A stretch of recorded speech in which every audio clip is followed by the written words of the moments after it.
Live from our 7 Tasmania studios, your nightly news with Kim Miller begins now. Good evening, everyone. Well, first tonight, the Premier has issued a dire warning about following the rules as new border measures roll out to prepare for the upcoming travel bubble. It comes amid pleas from the bruised hospitality sector for Tasmania's borders to stay firmly shut, but with restrictions lifted for locals. Touching down in Hobart from COVID-stricken Melbourne. Authorities on high alert as just 5 passengers disembarked this plane this morning, the first to have to pay for their own hotel quarantine. The Premier unapologetic. This is critical. It is life and death, and it's important that you follow those rules. Tasmania, today free of any active cases, as our upcoming travel bubble starts to take shape. For those that are looking to travel, I would suggest that you take into account what is on the South Australian, the West Australian or the Northern Territory websites before you book your passage. Health authorities closely monitoring those banned from the bubble, Victoria, New South Wales and the ACT, now also watching Queensland following recent cases. This is about ensuring that we keep this state safe, and if you don't tell the truth, we will catch you and we will throw the book at you. We would encourage the government to be testing all arrivals from Victoria. We know Victoria is very, very high risk at the moment. From today, essential travellers and freight workers from all hotspots have to take a test on arrival. But a band of hospitality figures have come together to call for our borders to stay shut, fearing a second lockdown could once again hit the industry. Multiple businesses can survive across the industry just looking after the locals every week. It's pretty devastating for our staff and suppliers, obviously the whole industry. I think just the local support, we would have somewhat of an increase to our business. Yeah. But they do want restrictions for locals to lift entirely. Every business on the waterfront has lineups of people because they can't get in given the social distancing restrictions and the inconsistency of rules versus other industries is just not fair on the hospitality industry. Instead of having restaurants which have large gaps between tables, they'd be able to put those original tables back again and have customers back buying goods, buying services, buying alcohol, buying food. The Premier keeping a firm stance. Social distancing measures will be here for some time. And if we relax those restrictions and somebody does do the wrong thing and gets through our border control, then we would be in desperate straits. So far, 3 people have been charged with breaching quarantine rules, and 11 people trying to enter Tasmania this month have been turned straight back around. Ruby Kamain, 7 Tasmania News. The state government has weighed in after startling footage emerged of a quarantine-bound bus shaking passengers. The video captured by those on board shows the vehicle rocking from side to side. The union has expressed fears over a lack of social distancing after passengers were packed into the bus. Despite this, the Transport Minister says travel methods for hotel quarantine won't be altered. No, our border controls and the quarantining rules, while very strict and difficult for some people to accept, they are working. Police have cleared the bus driver of any wrongdoing, and it's being investigated if a mechanical fault is to blame. Well, the coroner has praised a decision to lower the speed limit on a notoriously dangerous stretch of road following a fatal crash in 2018. The speed limit on a section of Golconda Road at Labrina reduced from 100 kilometres an hour to 80, following the tragic death of 69-year-old Corrie Stone. Ms Stone was killed when her vehicle was struck by another car driven by 52-year-old Kim Fayers-Clark, who was driving too fast for the conditions. Ms Fayers-Clark escaped jail time after her 3-month sentence was suspended earlier this year. The coroner says the case illustrates the importance of obeying speed advisory signs. A review into whether brave seaman Teddy Sheehan should be awarded the Victoria Cross has been handed to the Prime Minister. A panel chaired by former Defence Minister Brendan Nelson has spent 7 weeks compiling its report. The ball is now in Scott Morrison's court to determine if Mr Sheehan should receive a posthumous award. No timeline for a final decision has been made. Mr Morrison had previously knocked back a unanimous recommendation to award the Tasmanian with the country's highest honour. Tasmanian businesses battling in the tough economic climate have been given a helping hand, with the state government making improvements to its Buy Local campaign. The raft of measures focus on increasing the opportunities for local suppliers to compete for government contracts. The lift in tender pricing cuts red tape and makes sure that we can move on with projects more quickly. I think that what this refinement will achieve is a greater opportunity for our local businesses to get a foot in the door. It's hoped 90% of contracts will remain onshore by 2022. One of Tasmania's most popular tourism hotspots, the East Coast, is preparing to bounce back after an unprecedented start to 2020.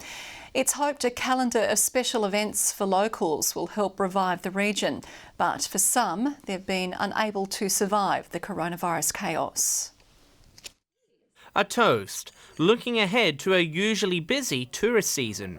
Here at Twarmley Farm, they're preparing to take part in one of 19 events in the upcoming Great Wine Weekend. Some of the events had to be revisited totally, but we're fortunate it's going ahead. We're very excited, but the events are selling out fast. Getting ready to fire up.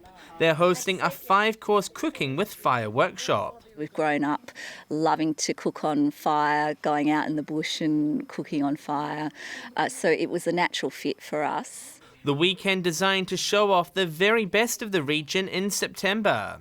A celebration after what's been a horror 2020.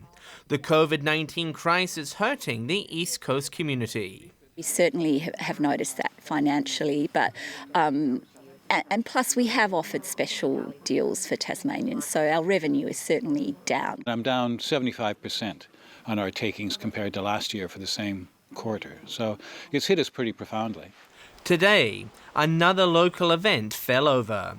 Bichonneau's November Food and Wine Festival axed. Others also struggling. Buckland publican Peter Manners back in business, but it's been a quiet year without interstate visitors. Because of the free camping ground out the back, I was getting a lot of them stay out the back and coming in for drinks or meals and all that, but yeah, that's just come to a stop. But calls for Tasmanians to visit their own backyard are already helping get things back on track. Locals exploring the East Coast in numbers not seen for a long time. Visitor numbers up on last year, so winter last year, so we're seeing a really strong response, but we're not lulling ourselves into some, space that we think that the numbers have turned around. Out of the darkness, some green shoots appearing. John Hunt, 7 Tasmania News. Labor has cast doubts over a state government childcare program. The Working Together initiative gives 120 children the opportunity to receive 400 hours of free learning. The Education Minister today disputing the opposition's claims that struggling families will be left behind. We are extending the program more and more every year, so 120 places this year, 240 next year. It will be rolled out at 19 early learning centres with the goal of helping the transition into kindergarten. In the TSL, North Launceston has made 3 changes ahead of its clash with Clarence, with Jack Rushton, Jacob Lasky and Ben Simpson named in the side. But the Bombers will need to choose carefully who lines up on Roos recruit Josh Green. After reaching the heights of AFL football, Josh Green was kept to a solitary goal in his return to his junior side Clarence. But coach Jeremy Webberley says North Launceston will need to set aside its finest defender to see a similar result. Just having him in the team, one, it lifts the morale around the group, but 2, he's a really good player, he's got a play on him, so that'll be no different this week. Playing in the States North may work in the recruits' favour. He should get some open space at UTAS as well to get some nice one-on-ones if we can get the ball in nice and quickly. The Northern Bombers have had 2 weeks to think about their loss to Launceston. Our contested work just wasn't up to scratch. Launceston's a really good contested side, and their mids beat our mids, and at the end of the day, that's where the game's won or lost. Whitford has a full squad at his disposal. Clarence knows it's in for a scrap. When they've been beaten, their next game's been pretty outstanding. So we expect them to come out and hunt us and play with some real vigour. Clarence have come out and shown that it's not about the names on paper, but the way they play together as a group. Tom Johnson, 7 Tasmania News. To the NPL, and Launceston City has spoken about a bizarre confrontation which stole the spotlight in the side's 2-1 loss to the Devonport Strikers. Sam Ridcard had just kicked a goal when he was caught up in a scrap with the goalkeeper over the ball. Teammates say it all came down to the heat of the moment. He's a bit of a stirrer, Sam, but no, the intensity was high to get back into the game, and he was up for it, and he just wanted to get the ball back to get back to the centre. So, yeah, it's pretty funny watching it back, to be honest. Rush. City host Riverside this weekend, a side which only managed a draw against Kingborough after allowing a late goal to slip through. It was a very strange game. We scored and then they would score, and then, it was just one of those games where it'd be like end to end. The winner will also take home the inaugural Challenge Cup, which will be awarded each time the two sides face each other. Good evening. Apart from a few light showers over the west, it was fine across the state today. Hobart hit 16, Launceston 14, Burnie 15 and Devonport 13. 16 was the maximum, also at Smithton, St Helens and Ouse. Friendly Beaches 15 today, King Island 14, Flinders 13, along with Low Head and Strawn. Thin high cloud today, with lower cloud clinging to the west and parts of the north. The cold front has cloud to our southwest, with the next front well to the west. Most of the nation cloud-free, with just some coastal cloud over New South Wales and Queensland in onshore winds. Tomorrow, the high remains over southeastern states. A cold front should cross western Tasmania in the evening. The winds north to northwesterly at 10 to 20 knots, increasing to 30 knots over the south and west, swells up to 3 metres. With those winds increasing, we have a strong wind warning from Tasman Island to Stanley for that part of the coastline. Saturday in Hobart, partly cloudy and 17, 15 for Medina, maybe a shower. Oatlands partly cloudy and 13. Launceston a top of 15 degrees, maybe a shower. Devonport a shower or two, 14, 9 the top for Liaweenie. Burnie expecting 14 with a shower or two. Showers for Strawn and Marrawar, both on 15 degrees. And 15 for St Helens, 16 for Swansea and Orford, partly cloudy in the east.